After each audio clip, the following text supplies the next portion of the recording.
आरक्षणाचा मुद्दा आला त्या वेळेस त्या प्रत्येक जातीच्या आरक्षणासाठी भांडणारा मी एक कार्यकर्ता आहे. आणि हे तुमच्यापासलं लपलेलं नाही आहे.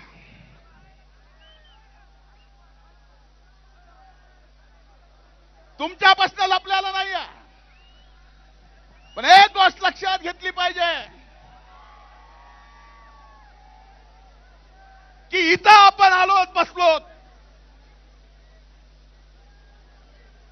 मराठा समाजाला आरक्षण दिलंय, आम्हाला आनंद आहे, कारण त्या मराठा आरक्षणाच्या चळवळीत सुद्धा आम्ही होतो. पण काही जणांना या आरक्षणाच्या आड राहून ओबीसी मधून आरक्षण घ्यायचं आहे.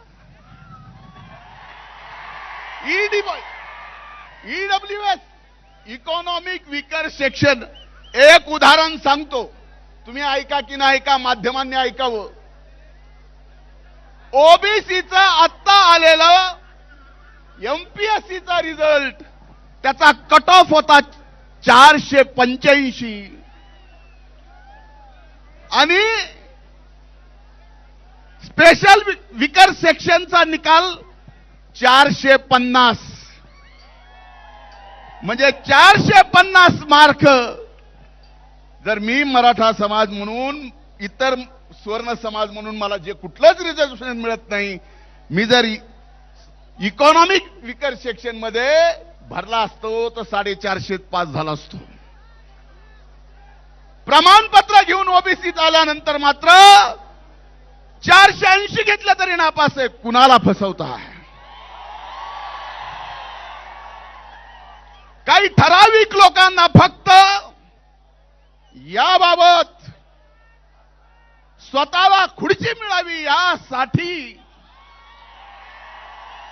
अरे मराठा समाजातल्या लहान मुलांना आरक्षणासाठी, नोकरीसाठी सरकारनं जे करायचंय ते केलंय. सरकार आताही करत आहे. पण आज हा मेळावा जसा स्वर्गीय मुंडे साहेबांचं नाव घेतल्याशिवाय सुरूही होऊ शकत नाही आणि संपत शकत नाही,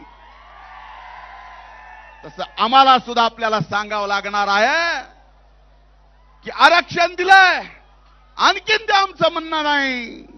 पण आता याच्यातल्या ताटातलं काढून त्या ताटात